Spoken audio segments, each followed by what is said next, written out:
की, छत्रपती संभाजी महाराज की जय भवानी, जय भवानी. हिंदू हृदय. त्याच्यामुळे वाट कशाचा म्हणजे नेमक्या कोणत्या गोष्टीसाठी. तर नाशिकमध्ये ठाकरे गटाचा निर्धार शिबिर सुरू आहे. या निर्धार मेळाव्याला उद्धव ठाकरे हे मार्गदर्शन करतायत.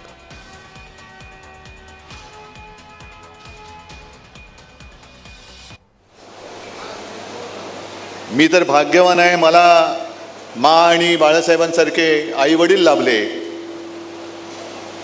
आणि त्यांनी माझ्या पाठीशी तुमच्यासारखी जी पुण्याई उभी करून ठेवले, याच्यासारखं भाग्य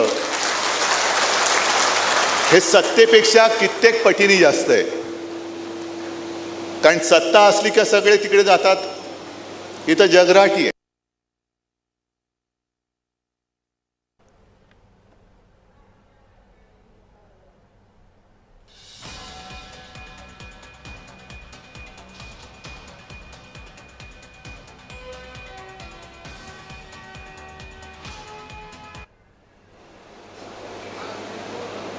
मी तर भाग्यवान आहे, मला मा आणि बाळासाहेबांसारखे आई वडील लाभले आणि त्यांनी माझ्या पाठीशी तुमच्यासारखी जी पुण्याई उभी करून ठेवले, याच्यासारखं भाग्य हे सत्तेपेक्षा कित्येक पटीने जास्त आहे. कारण सत्ता असली का सगळे तिकडे जातात, इथं जगराटी आहे. पण सत्ता नसताना जे राहतात तो खरा निष्ठावान आणि तो खरा आपला सोबती असतात. कारण सत्यनारायणाची पूजा असली का तीर्थप्रसादाला सगळेच जातात, तसे सगळे जात आहेत, जाऊ द्या. पण तुमच्यासारखे खरोखर ज्याला आपण वाघाचे छावे म्हणू असे मर्द शिवरायांच्या मावळ्याचे वारसदार माझ्यासोबत आहे, त्याचा मला अभिमान आहे. उन्हाळा तर तापलाय, खूप गरम झालाय महाराष्ट्र, रेकॉर्ड ब्रेक. आणि शिवसेना प्रमुखांचं एक वाक्य मला आठवत आहे की ज्या वेळेला अशा उन्हामध्ये सभा व्हायच्या, म्हणजे आता तर आपण हॉलमध्ये आहोत, AC कमी पडतोय, उन्हातानाच्या मोर्चात किंवा सभेमध्ये शिवसेना प्रमुख म्हणायचे की जमीन तापले, वरनं सूर्य आग ओकतोय, पण मधली तुमची डोकी नुसती उन्हाने नाहीत तर अन्यायाविरुद्ध लढण्यासाठी तापलेत की नाही, हा महत्त्वाचा प्रश्न आहे. कारण नाहीतर गरम असे सगळेच होतात हो. विचाराने किती तुम्ही तापलायत हे महत्त्वाचं आहे. त्याच्यावरती उद्या आपलं भविष्य आणि आपल्या महाराष्ट्राची नेमकी दिशा ही ठरवणार आहे.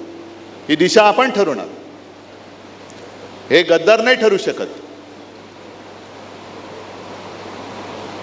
हा सगळा जो काही इतिहास आपण मगाशी मी येताना मुंबईचा पवाडा ऐकत होतो, माझी मैना गावाकडे राहिली, संयुक्त महाराष्ट्राचा लढा. आपल्यापैकी किती लोकांना माहिती आहे संयुक्त महाराष्ट्राचा लढा काय तीव्रतेने लढला गेला आहे? किती 2-3 हात उभे फक्त राहिले असतील. तो आकडा आहे 105 हुतात्म्यांचा, हा सरकारी आकडा आहे.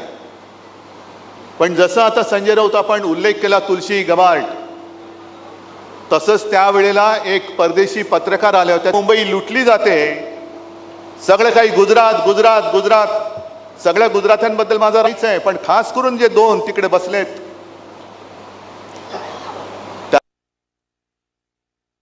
नेहरू बसले होते आणि उघड्या गाडीतून नेहरू फिरायचे नेहमी.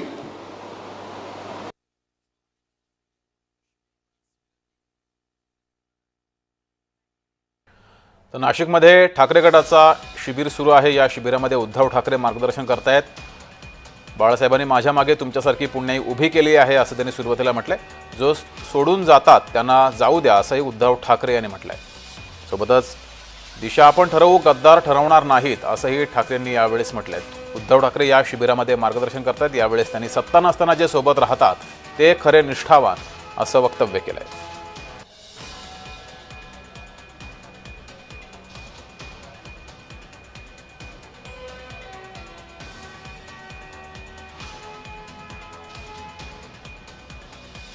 ते असं म्हणाले, असं ऐकलं की अमित शहानी शिवाजी महाराजांवरती एक पुस्तक लिहिले 500 पानाचं, आणि ते वाचलं तर संजय राऊतांना चक्कर येईल. पण हे बोलल्यानंतर मला पत्रकारांनी सांगितलं, ते बोलले खरे, अमित शहाने पुस्तक लिहिलंय आणि स्वतः पाटलांना चक्कर आली. अरे काय बोललो आपण, अमित शहा लिहिणार आणि शिवाजी महाराजांवरती चक्कर येऊन पडले तिकडे चंद्रकांत पाटील. काय बोलताय, काय लिहिताय. हे नुसतं जर का तुम्ही यांची गेल्या काही काळातली वक्तव्य जरी ऐकली ना तरी कपाळावरती हात माराल. आणि मग त्याच कार्यक्रमात मला असं वाटतं देवेंद्र फडणवीस बोलले की शिवरायाचा अपमान करणाऱ्याला टकमक टोकावरून ढकलावं असं वाटतं. पुढचं बोलण्याच्या आधी त्यांनी कोणतरी सांगितलं की अमित शहा त्यांच्याबद्दल एकेरी नावात बोललेत. शिवाजी महाराजांचा उल्लेख त्यांनी एकेरी नावात केलाय. मग थांबले. पण आपण लोकशाहीमध्ये, कारण माहिती आहे तुमच्या शेंड्या त्यांच्या हातात आहेत. शिवाजी महाराजांचा अपमान करणारा कोणी असेल त्याला शिक्षाही झालीच पाहिजे. ही शिवशाही जर आपण पाळणार असू तर आपण छत्रपतींचं नाव घेऊ शकतो. आणि मग तुम्हाला गोमराह करून ठेवायचं सगळं. बाकी मार्गदर्शन सगळं झालेलं आहेच. पण हे काही राजकारण आहे, ज्या कोणत्या दिशेने आपण जातोय म्हणण्यापेक्षा कोण आपल्याला नेतंय. मला आठवतंय आपण ते शिवसेना प्रमुखांचं फटकारे व्यंगचित्राचं पुस्तक जर का पाहिलं तर त्याच्यात एक व्यंगचित्र आहे. आणि ते व्यंगचित्र असं आहे 1978 सालचं, म्हणजे जनता राजवट असेल. पुन्हा परतीचा प्रवास सुरू झाला आणि व्यंगचित्र असं आहे, मला वाटतं संजय ते उद्या परवाकडे सामनात मुद्दामून छापा. पंतप्रधान मोरारजी देसाई होते, गुजरातचेच. त्यांनीच त्यावेळेला तो नरसंहार केला होता मुंबईमध्ये. मराठी माणसावरती बंदुका चालवल्या होत्या. ते असे उताराकडे चाललेत आणि एक बोट धरले एका महिलेचं, त्याच्यावरती लिहिलेलं लोकशाही. आणि पुन्हा परतीचा प्रवास म्हणजे मोरारजी देसाई पंतप्रधान त्या लोकशाहीचं बोट धरून खाईमध्ये चाललेत. पुन्हा परतीचा प्रवास तिकडेच चाललेला आहे. तेच चित्र, तोच काळ तसाच्या तसा आज आहे की नाही एवढं मला तुम्ही सांगा. म्हणजे आपण जी काय अपेक्षा केली होती त्याही वेळेला अपेक्षा केली होती आणीबाणी नको म्हणून. ज्याने आणीबाणी लादली त्या इंदिराजींना संपूर्ण देशाने शिक्षा दिली, जरूर दिली. पण नंतर जनता पक्षाने जे काय देशाचे धिंडोडे वाट लावली, मग त्याच देशाने त्याच जनतेने पुन्हा इंदिराजींना पंतप्रधानपदी बसवलं. याचं कारण संधी दिली होती पण संधीचं सगळं चिखल करून टाकला, माती केली आहे. आणि त्या सगळ्या घडामोडीतनं आज जे आपल्याला हिंदुत्व शिकवत आहेत ते बाहेर पडले. बोगस जनता, आपलं भारतीय जनता पार्टी म्हणून. एकूण जर काहींची वाटचाल पाहिली तर खूप खोलामध्ये जाते. मी काय काँग्रेसच्या वतीने इथे बोलायला नाही आलो, पण आपले मोदी साहेब जे म्हणतायत काँग्रेसने मुसलमान अध्यक्ष करून दाखवावा, काँग्रेस आणि तुम्ही बघा. पण मला एक दोन गोष्टी आवडल्या. त्यांच्या आत्ताचे जे प्रदेशाध्यक्ष आहेत सपकाळ, ते म्हणाले असं जर का असेल तर संघाने दलित सरसंघचालक करून दाखवावा. शर्यत लावा. आणि आता या येत्या वर्षामध्ये संघाला सुद्धा 100 वर्ष होत आहेत. काँग्रेसला किती वर्ष झाली? 125-150. मग साधा एक आपण हिशोब मांडूया. संघाच्या आतापर्यंतचे सगळे सरसंघचालक, त्याच्यामध्ये कोण दलित होतं, कोण मुसलमान होतं, आणि काँग्रेसचे काढा आणि ठेवा लोकांसमोर. पण लोकासांगे ब्रह्मज्ञान आणि स्वतः कोरडे पाषाण. अमित शहाजी, छत्रपती शिवाजी महाराजांना तुम्ही सांगून कोणी महाराष्ट्रापुरतं सीमित ठेवेल नाही. नाही, महाराष्ट्र सगळीकडे पोचलेले, जगाच्या कानाकोपऱ्यात पोचलेले आहेत. पण खरोखर तुम्हाला जर का त्यांच्याबद्दल आदर असेल तर शिवजयंतीला देशभर सुट्टी जाहीर करा देशभर. आमच्या देशाचं दैवत. इकडे येऊन नुसते मतांसाठी छत्रपती शिवाजी महाराज की बोलू नका. देशभर पहिली सुट्टी जाहीर करा. आणि मी पूर्वी कधीतरी एकदा बोललो होतो. मी काल परवाकडे सहज संजय राऊतांशी बोलत होतो. संजय म्हणाले, अरे पहिल्या तुम्ही बोललेला, आपले उदयनराजे बोलले. आणि ते मला पटते, कारण मी सुद्धा ते पहिलं बोललो होतो. अरबी समुद्रामध्ये छत्रपती शिवाजी महाराजांचं भव्य स्मारक कधी होणार, कधी कोण करणार, सुरुवात कधी करणार. मी स्वतः हजर होतो. नरेंद्र मोदींच्या हस्ते जेव्हा जलपूजन झालं, कुठे गेलो, काय गेलो, बोटीत बसलो गेलो, आणि मग मोदीजींना एक पट्टा बांधला आणि मग त्यांनी ते सगळं फुलं वाहिली, सगळं मंत्रोच्चार काय चालले होते, जलपूजन झालं. आम्हाला वाटलं आता फडणवीस बसले, 2-3 वर्षात स्मारक होईल. मध्ये आपलाही काळ गेला करोनामध्ये. पण अरबी समुद्रामध्ये स्मारक जर होत नसेल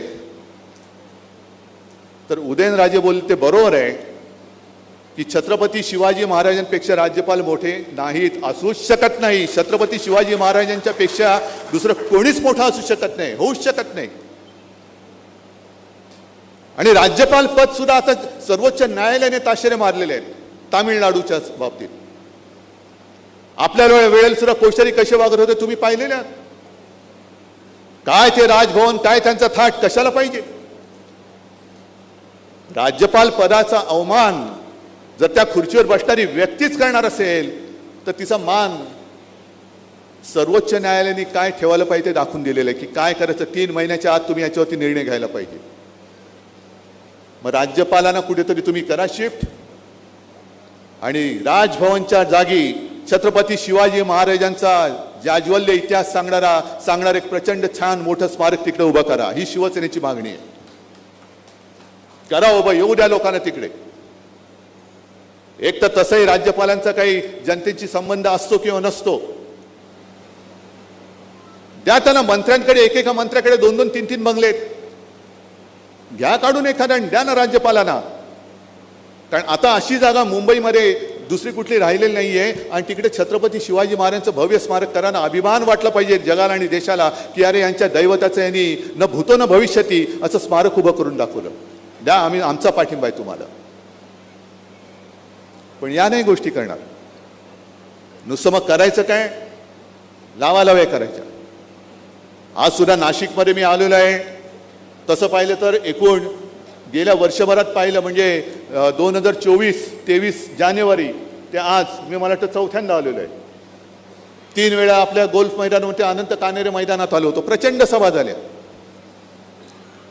लोकसभेने चांगला रिझल्ट दिला. राजाभाऊंना तुम्ही सगळ्यांनी विजयी करून पाठवलं तिकडे. विधानसभेला काय झालं ते आता गबाटबाईंनी संपूर्ण भांड फोडलेलंच आहे. एवढ्या मोठा सभा होऊन सुद्धा आणि सगळीकडे वातावरण होतं.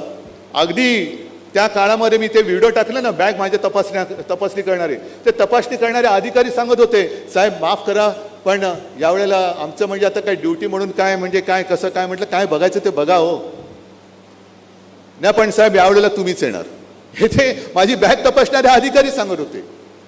म्हणजे माझ्या बॅगेत काय हे बघण्यापेक्षा त्यांच्या मनात काय ते मला सांगत होते. मग एवढं वातावरण असून आपण हरू कसं शकतो.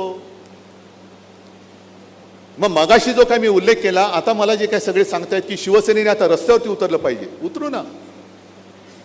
पण आता रस्ते तापलेत, सगळे काही गरम झालेलं आहे.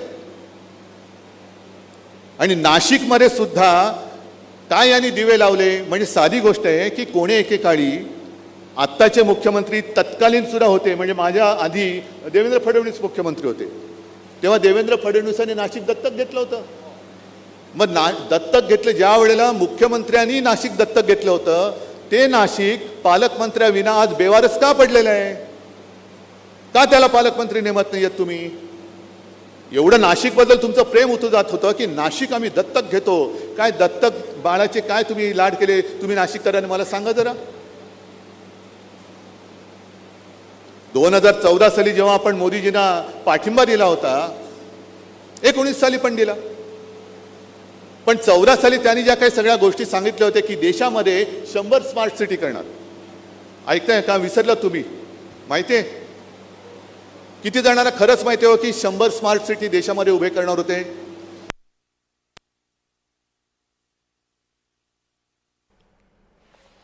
आपण पाहतोय नाशिकमध्ये शिवसेना उद्धव ठाकरे गटाच्या निर्धार मेळाव्यातून पक्षप्रमुख उद्धव ठाकरे, तुम्हाला सगळ्यांना माहिती आहे, आज ती योजना गुंडाळून टाकली. काय नाशिक किती स्मार्ट झालं. काय तुमच्या नाशिकमध्ये आपल्या काय फरक पडलाय. रस्त्याची कामं झालेत, गटारची झालेत, काय तुमच्या आयुष्यामध्ये काय बदल घडलाय. पण खर्च झालाय. जवळपास म्हणजे 1943 कोटी हा एवढा खर्च स्मार्ट सिटीच्या नावाने नाशिकवरती झालेला आहे. कुठे गेला? कोणाच्या खिशात पैसा गेला? कोणाच्या खिशामध्ये गेला? हे जे काही प्रश्न आहेत ना, माझं तर मत असं आहे की पुढे काय करायचं? काही करू नका, एकच काम करा. 2014, 2019 गेल्या वर्षी काय 24 या काही त्यांच्या जाहीर. आपण पाहतोय नाशिकच्या शिवसेना उद्धव ठाकरे गटाच्या या निर्धार मेळाव्यातून पक्षप्रमुख उद्धव ठाकरे कार्यकर्त्यांना आणि पदाधिकाऱ्यांना संबोधित करत होते. तसंच राज्यपाल भवनाच्या जागेवर शिवस्मारक उभारा. जर अरबी समुद्रात हे स्मारक शक्य नसेल तर राज्यपालांच्या जागेवर, राज्यपाल भवनाच्या जागेवर हे स्मारक उभारा असं सुद्धा त्यांनी म्हटलं. तसंच संघानं दलित सरसंघचालक का दिले नाहीत, दाखवायचे दात वेगळे आणि सांगायचं वेगळं असं सुद्धा उद्धव ठाकरे यांनी आरोप केलेले आहेत. तसंच नाशिक स्मार्ट सिटी करणार असं सरकारनं सांगितलं होतं, मात्र त्या योजनेचं काय झालं असा सवाल सुद्धा उद्धव ठाकरे यांनी उपस्थित केला. नाशिकला अजूनही पालकमंत्री का नाही? जर एवढ्या मोठ्या फरकानं हे राज्य सरकार निवडून येत आहे तर मग नाशिकला पालकमंत्री अजून का मिळालेले नाहीत असा सवाल सुद्धा उद्धव ठाकरे यांनी बोलताना उपस्थित केला. तसंच विधानसभा निवडणुकीत आपला विजय होणार हे निश्चित असताना सुद्धा फासे कसे काय फिरले याबद्दल त्यांनी आश्चर्य सुद्धा व्यक्त केलं. तसंच निवडणूक प्रचारांच्या वेळी आपली बॅग तपासणाऱ्या अधिकाऱ्यांनी सुद्धा आपल्या बाजूनं कौल दिला आणि असं असून सुद्धा हे सगळे फासे कसे काय फिरले आणि युती सरकार इतक्या बहुमतानं निवडून कसं आलं असा सवाल सुद्धा त्यांनी विचारलाय. तसंच भाजप हे समाजामध्ये तेढ निर्माण करण्याचं काम करतंय, धर्माचं राजकारण करतंय, जातीचं राजकारण करतंय असं सुद्धा आरोप उद्धव ठाकरे यांनी केलेले आहेत. तर नाशिकच्या स्मार्ट सिटीचं काय झालं असा सवाल सुद्धा ठाकरे यांनी केलेला आहे. कुणाच्या खात्यात नमो सन्मान निधीचे पैसे आले का असा सवाल सुद्धा त्यांनी विचारला. कार्टून सुद्धा काढलेलं आहे. कारण भारतीय जनता पक्ष काय करत होता? गांधीवादी समाजवाद. आणि तेव्हा मला ते सुद्धा कदाचित कार्टून फटकारीमध्ये असेल. अटल बिहारी वाजपेयी गांधीजीसारखा पंचा घातलाय आणि बकरी घेऊन चाललेत. गांधीवादी समाजवाद हे सगळं आमच्या समोर घडलेलं आहे. तुम्ही ते सगळं पुसून टाकून तुमचं नवीन काहीतरी लिहायला बघताय आणि आम्ही खुळ्यागत ते मानायचं. लोकसभेच्या निवडणुकीच्या प्रचार गीतात जय भवानी जय शिवाजी याला काढून टाका म्हणून मला सांगितलं होतं. आम्ही जय श्रीराम जरूर बोलतो. रामाची पूजा आम्ही तुम्ही. तर आपण पाहतोय या निर्धार मेळाव्यात ठाकरे यांनी सरकारवर आरोप केले, तसंच भाजपवर अनेक गंभीर आरोप केलेले आहेत. भाजप हे जातीचं राजकारण करतं आणि समाजात तेढ निर्माण करण्याचा प्रयत्न करतं असं उद्धव ठाकरे यांनी म्हटलेलं आहे. तसंच नमो शेतकरी योजनेचे पैसे हे कोणाच्या घशात गेले याची तपासणी करा असं सुद्धा ठाकरे यांनी म्हटलेलं आहे. तसंच नाशिकला स्मार्ट सिटी करण्याचं वचन देण्यात आलं होतं. तसंच असं असून सुद्धा अजूनही नाशिकला पालकमंत्री का मिळाला नाहीये असा सवाल सुद्धा उद्धव ठाकरे यांनी केलेला आहे. तसंच संघावर सुद्धा त्यांनी टीका केलेली आहे. काँग्रेसनं आतापर्यंत अध्यक्षपदावर कुठल्याही मुस्लिम व्यक्तीला का बसवलं नाही असा सवाल नरेंद्र मोदी यांनी केला होता आणि त्याला उद्धव ठाकरे यांनी उत्तर दिलेलं आहे. संघानं दलित सरसंघचालक निवडून दाखवावा असं सुद्धा उद्धव ठाकरे यांनी म्हटलेलं आहे.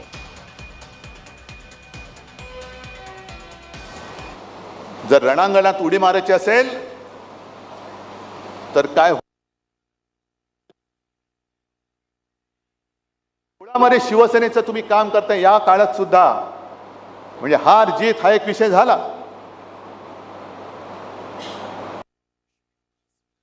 आपण मुळामध्ये काम कशासाठी करतोय हे सगळ्यांनी ठरवलं पाहिजे. मगाशी त्या शिवसेना प्रमुखांच्या वक्तव्यामध्ये बबनरावांचा उल्लेख होता. तसे सगळे जुने कार्यकर्ते आहेत. अगदी चंद्रकांत खैरे सुद्धा काल परवाकडे बातमी आली, खैरे साहेब नाराज, चालले. जा, कुठे जात आहे? जाऊ शकत नाही ही माणसं, जाऊ शकत नाही. पण काय करायचं की एक कुठलं तरी वाक्य घ्यायचं आणि त्याचा पराचा कावळा करून टाकायचं. चालले, कुठे चालले? आज सगळे माझ्या सोबत आहेत आणि माझ्या सोबतच राहणार आहेत.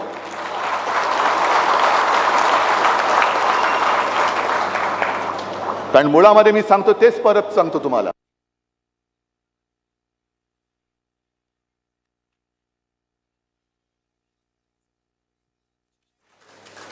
मंत्रीपद पाहिजे असतील, नाहीये माझ्याकडे, माझ्या हात रिकामे आहेत.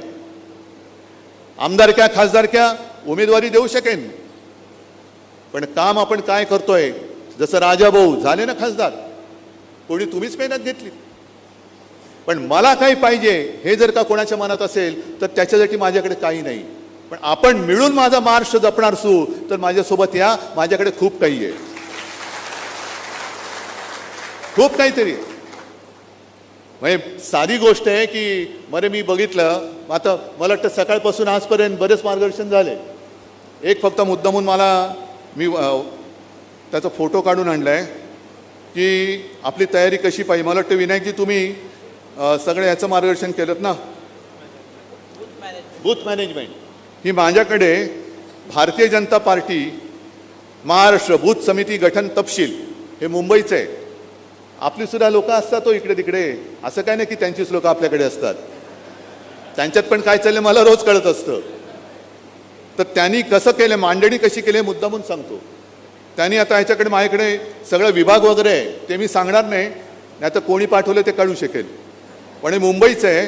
ह्याच्यामध्ये जबाबदारी त्याच्यात नंबर 1 आहे बूथ अध्यक्ष, मग त्याच्या पुढे त्या माणसाचं पूर्ण नाव, मोबाईल नंबर, मग बूथ सरचिटणीस, नाव, पूर्ण नाव, मोबाईल नंबर, मग सदस्य, लाभार्थी प्रमुख, म्हणजे मला काय कळलं नाही कसला लाभ, त्याचं सुद्धा नाव आणि मोबाईल नंबर, मग सदस्य 2, सदस्य 3 करत करत 10 सदस्यांचं नाव त्यांनी दिलेले आहेत. प्रत्येकाचं पूर्ण नाव आणि मोबाईल नंबर. ही तयारी आपण केली पाहिजे. आणि पुढे सूचना आहे की 12 सदस्यांमध्ये किमान 3 महिला प्रतिनिधी असाव्यात, त्याच्यामुळे तुमच्यावरती पण जबाबदारी असणार आहे. नंतर किमान 1 SC आणि ST प्रतिनिधी असावा, ही त्यांची मांडणी आहे. आणि या मांडणीने ते पुढे चाललेले आहेत. म्हणजे EVMचा घोटाळा आहे, जरूर आहे, योजनांचं गारूड नक्की आहे, पण त्याचबरोबरीने बूथ मॅनेजमेंट हे फार महत्त्वाचं आहे. बोगस वोटिंग, तुम्ही खात्रीपूर्वक सांगता तुमच्याकडे एक सुद्धा बोगस मतदान झालं नसेल. पण जर का आपले बूथ प्रमुख आणि पोलिंग एजंट त्यांना आपण ट्रेनिंग दिलं, आपले होते, पण बूथ प्रमुख एवढ्यासाठी पाहिजे की तो यादीतल्या प्रत्येकाला नावानिशी चेहऱ्यासकट ओळखणारा पाहिजे. आणि त्या टीममधला एक जर का माझा पोलिंग एजंट असेल तर त्याला कळलं पाहिजे मतदानाला आलेला माणूस हा त्या मतदार यादीतला आणि नाव आणि त्याचा चेहरा जुळतोय. कार्ड बोगस मिळू शकतो, चेहरा अजून बोगस मिळत नाहीये. हा एवढ्या पातळीपर्यंत ही लोक गेलेली आहेत, आपल्याला सुद्धा त्याच पातळीपर्यंत जावं लागेल.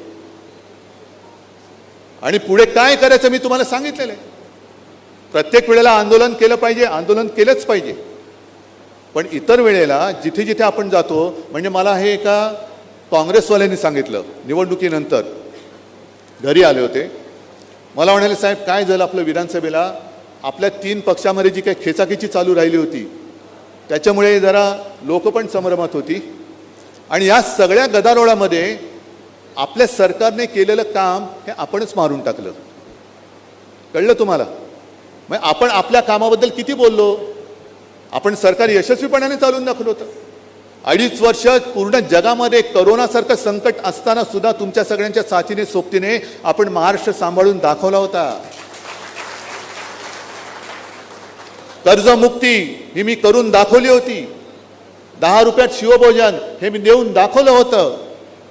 मुंबईमध्ये 500 फुटापर्यंतची मालमत्ता कराची जी काय कर होता तुम्ही रद्द करून दाखवला होता.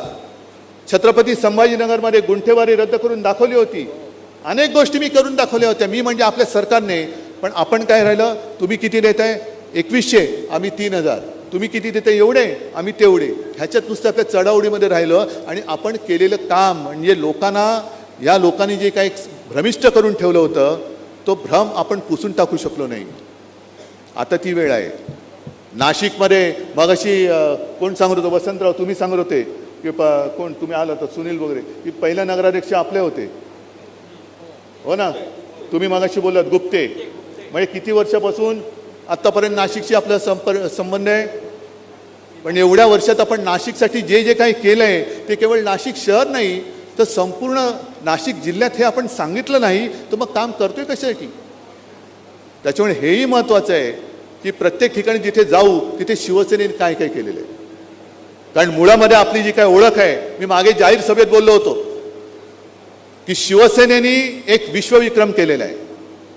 भारतीय जनता पक्षाने सांगावं त्यांनी काय केलं आहे विश्वविक्रम.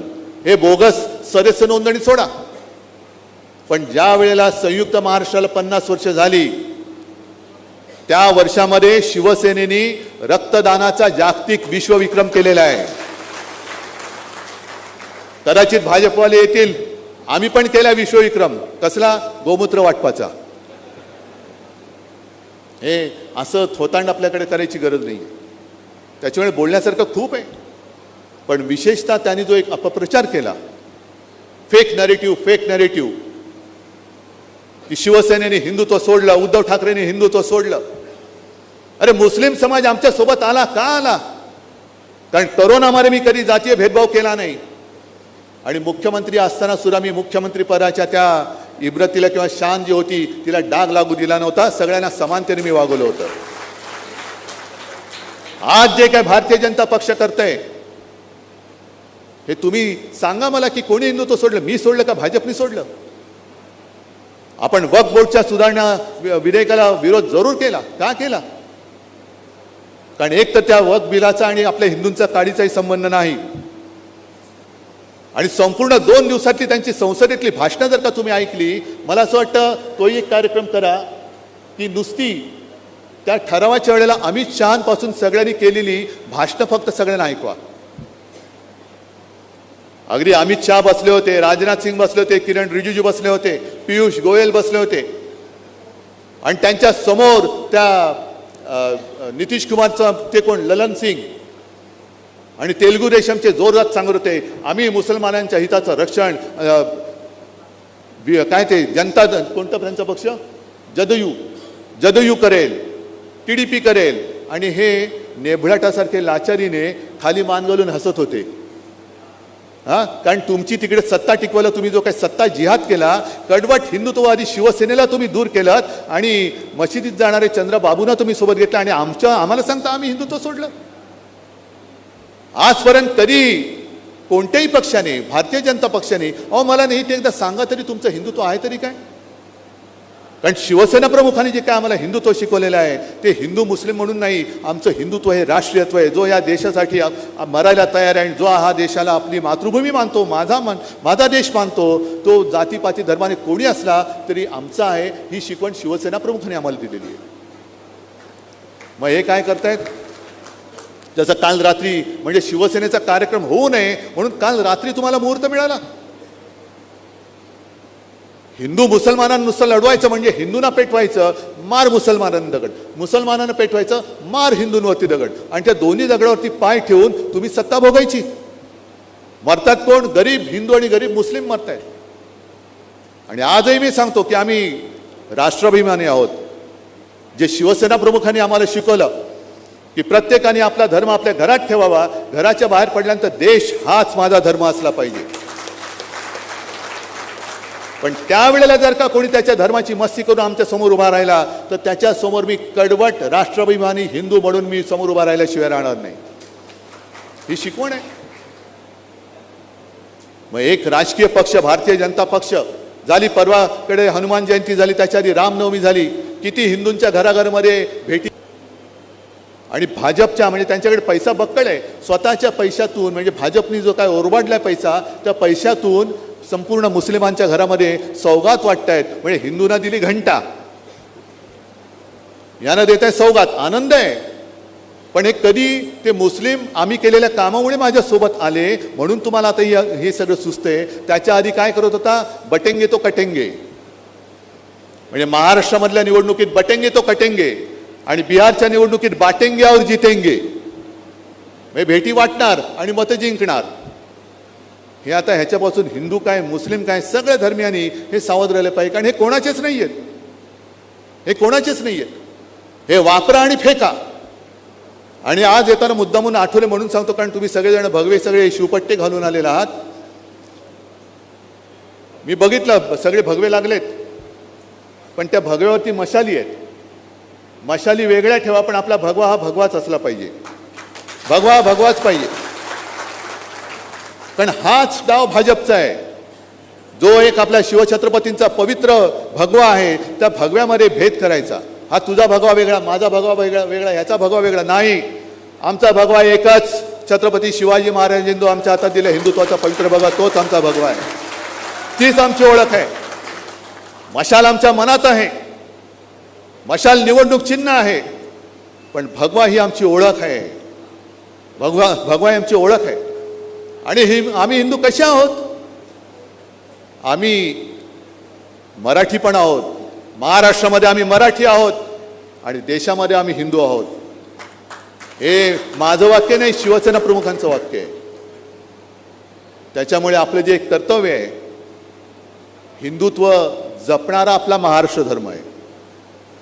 जो हिंदुत्व जोपासतो तो महाराष्ट्र धर्म आहे. आम्ही जय श्रीराम जरूर बोलतोय, जरूर बोलू, पण जय श्रीराम बोलताना तुम्हाला सुद्धा जय शिवराय, जय भवानी, जय शिवाजी बोलावंच लागेल.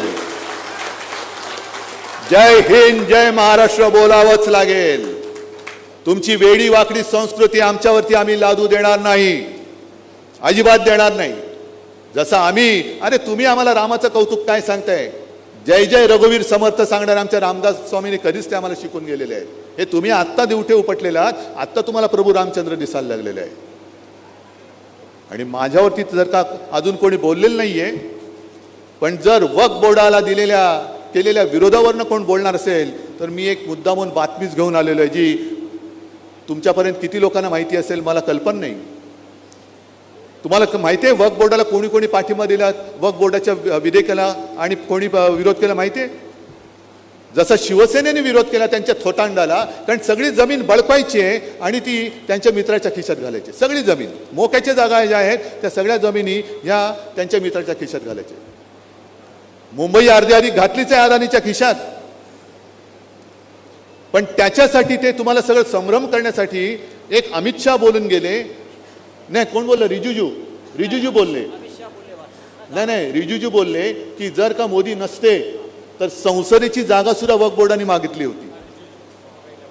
आणि लोकसत्तेची ती बातमी मी सांगितली, दुसऱ्या प्रेसमध्ये दाखवली होती की लोकसत्तेच्या वार्ताहरांनी त्या वक्फ बोर्डावरच्या एका प्रतिनिधीलाच विचारलं आणि त्यांनी सांगितलं, मी गेले 15 का 18 वर्ष इकडे आहे, अशी कोणतीही मागणी कोणी केलेली नाही.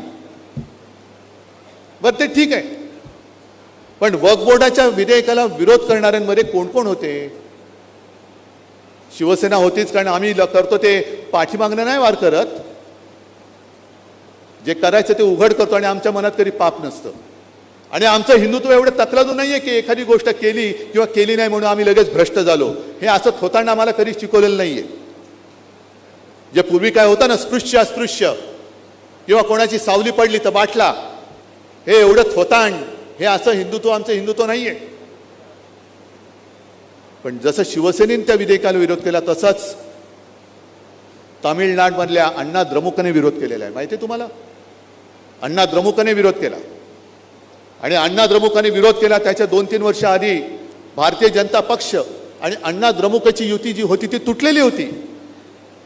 आणि ती तोडताना अगदी दोघांनी, म्हणजे भारतीय जनता पक्षाच्या त्या अण्णामलाईंनी अण्णा द्रमुकच्या सगळ्या मोठ्या नेत्यांवरती फार घाणेरडे आरोप केले होते. आणि मग अण्णा द्रमुकने भाजपला सांगितलं होतं युती तोडताना की तुमचं भगव्या रंगाचं राजकारण, तुमचा हिंदुत्वाचा अजेंडा हा तामिळनाडूमध्ये चालणार नाही, हा तमिळी आणि द्राविडी संस्कृतीचा अपमान आहे, तो तामिळनाड सहन करणार नाही, म्हणून युती तोडली होती. अण्णामलाई हा भाजपचा, त्यांचा मला वाटतं प्रदेशाध्यक्ष, खूप जोरात त्या अण्णा द्रमुकविरुद्ध बोलत होता. पण या विधेयकाला विरोध केल्यानंतर 2 दिवसात स्वतः अमित शहा तिकडे गेले आणि अण्णा द्रमुकबरोबर युती करून आले. अण्णा द्रमुक काय हिंदुत्ववादी आहे? आणि केवळ तिकडे द्रमुकला हरवायचं, कारण स्टॅलिन बसला त्यांच्या बोखांड्यावर. त्यांनी त्या राज्यपालांच्या अधिकाराला सर्वोच्च न्यायालयामध्ये चॅलेंज दिलं, आव्हान दिलं, ते जिंकले. तरी सुद्धा अजून ते राज्यपाल त्यांनी तसेच ठेवलेत भाजपनी, ते जाऊ द्या.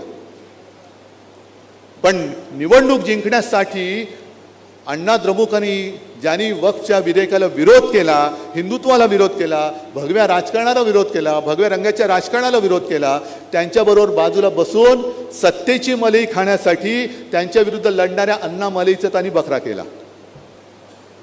आणि कोणत्या तोंडाने तुम्ही माझ्यावरती आरोप करणार? तुम्ही आरोप कराच, मी तर एका आता पुस्तिकाच काढतोय. सगळी यांची जी काही पापं आहेत ती सगळी मी तुमच्या समोर ठेवणार आहे. ही हिंदुत्वाच्या विरुद्ध यांनी काय काय सगळं काय कसं केलंय, आणि मग आमच्यावरती त्यांना म्हणा आरोप करा, हिंमत असेल तर, की मी हिंदुत्व कुठे सोडले ते मला दाखवा. पण फेक नरेटिव्हचा जर का आपण विचार केला तर मुळामध्ये भारतीय जनता पक्ष हा हिंदुत्ववादी आहे, हेच मोठं फेक नरेटिव्ह आहे. हेच फेक नरेटिव्ह आहे. कारण तिकडे नितीश कुमार बरोबर ती युती केलेली आहे. जो नितीश कुमार संघमुक्त भारत पाहिजे म्हणून बोलले होते. तिकडे आंध्रामध्ये चंद्राबाबू बरोबर त्यांनी युती केली. ज्या चंद्राबाबू मोदींना अतिरेकी बोलले होते आणि मोदी चंद्राबाबूंना युटन बाबू बोलले होते, पण बसलेत. मुफ्ती महबूबा बरोबर तिकडे काश्मीरमध्ये बसले होते. मग तुम्ही मला एक अशी गोष्ट सांगा की जी त्यांनी केलेली आहे आणि जी मी केलेली आहे असं आम्हाला साम्य दाखवा ना. काय कोणत्या तोंडाने तुम्ही आम्हाला सांगते की हिंदुत्व? मुळामध्ये तुमचं जे हिंदुत्व आहे ते बुरसटलेलं आम्हाला मान्य नाहीच आहे. तुम्हाला आम्ही सोडले, आम्ही हिंदुत्व सोडलेलं नाही. मी परत सांगतो. पण हा जो काही भ्रम निर्माण करतायत, आणि मगाशी जे काय मी तुम्हाला सांगितलं की एकमेकांमध्ये दगड मारायला लावायचे, इकडे बटेंगे तो कटेंगे, तिकडे बाटेंगे तो जितेंगे, मी काय चाललंय काय यांचं? नेमकं काहीतरी तुम्ही एक लाईन धरा ना. म्हणजे शिवसेना प्रमुखांच्या भाषेत आता समोर महिला आहेत म्हणून मी बोलू शकत नाही तो शब्द, पण शेतामध्ये बैल जातो ना त्याची लघुशंका करताना म्हणजे तुम्हाला कळेल नेमकं मला काय बोलायचंय. असं वाकडं वाकडं वाकडं वाकडं तसं नका ना जाऊ, जा ना सरळ जा, मग आम्हाला कळेल की अरे हा तुम्ही खरोखर हिंदुत्ववादी आहात. पण एकदा धरायचं, एकदा मारायचं, एकदा सौगात द्यायची, एकदा अमुक करायचं, एकदा तमुक करायचं, म्हणजे काय करायचं आहे? आजपर्यंत आम्ही तरी कधी जाऊन पाकिस्तानमधल्या नवाज शरीफचा केक खाऊन नाही ना आलो? आमच्यापैकी कोणी जाऊन तिथल्या जिनाच्या थडग्यावरती डोकं टेकून नाही ना आलं? आणखीन असं आम्ही काहीच केलेलं नाहीये. पण या देशामधले जर का मुस्लिम, देशप्रेमी मुस्लिम, आता परत मोहन भागवत म्हणाले की सगळ्यांना बरोबर घेऊन आपण राष्ट्र निर्मिती करू, मुसलमानांनी सुद्धा शाखेत यायला तयार, काही हरकत नाहीये, फक्त एकच अट, ते देशप्रेमी असले पाहिजेत. मग माझा त्यांना प्रश्न आहे की तुम्ही आता जी काही सौगात वाटली 32 लाख कुटुंबियांना, तुम्ही नेमकं ओळखलं कसं की हे देशप्रेमी आहेत आणि हा देशद्रोही आहे? कसं ओळखलं तुम्ही? बरं, मला आणखीन एका गोष्टीचं नवल वाटतं. आपल्याकडे गोवंश हत्या बंदी आहे, ठीक आहे, माझा त्याला काही विरोध नाहीये. पण जे किरण रिजिजू बोलले होते की ते गोमांस खातात ते तुमचे मंत्री, आणि रस्त्यात कोणीतरी एक तुम्हाला संशय आला, जसं तो आर्यन मिश्रा गेल्या वर्षी मारला होता कुठे हरियाणामध्ये का काहीतरी, मग त्यांनी त्याच्या गाडीमध्ये काहीतरी मांस आहे म्हणून तथाकथित गोरक्षकांनी त्याचा 30 किलोमीटर पाठलाग केला आणि त्याला भर रस्त्यात गोळ्या घालून मारला. मग त्यांनी गाईचं मांस नेलं, हा संशय आला म्हणून त्याला रात्रीचा पाठलाग करून मारला. आणि इकडे सांगतो की जो रिजिजू सांगतात ते गोमांस खातात, ते तुमच्या बाजूला बसून वक्फ बोर्डाच्या सुधारणेचं विधेयक मांडतात. नेमकं तुमच्या हिंदुत्वाला काही शेंडा बुडखा आकार उकार आहे की नाही आहे? आणि मग शेवटी या सगळ्या गोष्टी बघितल्यानंतर खरी जी काही एक जबाबदारी आहे ती आपल्यावरती आहे, महाराष्ट्रावरती. कारण महाराष्ट्र नेहमी देशाला दिशा दाखवत आला, हे आपण इतिहासात ऐकलं. आज आपण जर का उद्याची दिशा नाही दाखवलं तर इतिहास आपल्याला सांगेल अरे तो इतिहास होता, पण हे सगळे नालायक निघाले. आपण नालायक असता कामा नये, आपण नालायक होऊ शकत नाही. ठीक आहे, काही वेळेला खड्डे येतात, पण त्याच्यावरती मात करून आपल्याला पुढे जाण्याची हिंमत पाहिजे. आणि म्हणून मी नेहमी एक गोष्ट हल्ली सगळ्यांना सांगतो, म्हणजे असं आणि म्हणून असं नाही, आणि म्हणून कारण अजून मी काय दाढी वगैरे वाढवलेली नाही आहे खाजवायला. तर आपण पाहतोय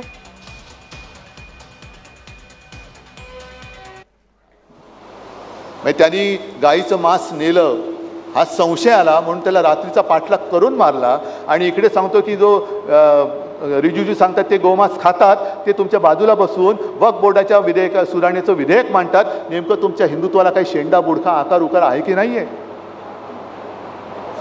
आणि मग शेवटी या सगळ्या गोष्टी बघितल्यानंतर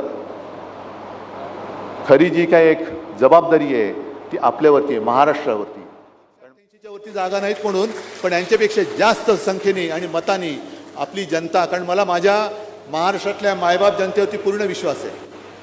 जरी आपण मोठे केलेले हे गद्दार उफराटे निघाले तरी माझ्या महाराष्ट्रातल्या माता भगिनी आणि माझे सगळे बांधव हे असे उलट्या काळजाचे होऊ शकत नाही. यांना यांची एक दिवस जागा दाखवल्याशिवाय छत्रपतींचा महाराष्ट्र राहणार नाही हा विश्वास माझ्यामध्ये आहे. आणि मला वाटतं तोच विश्वास तुम्ही घेऊन कामं सुरू ठेवा. जय हिंद, जय महाराष्ट्र. सर्वांनी राष्ट्रगानासाठी उभं राहायचं. देशाच्या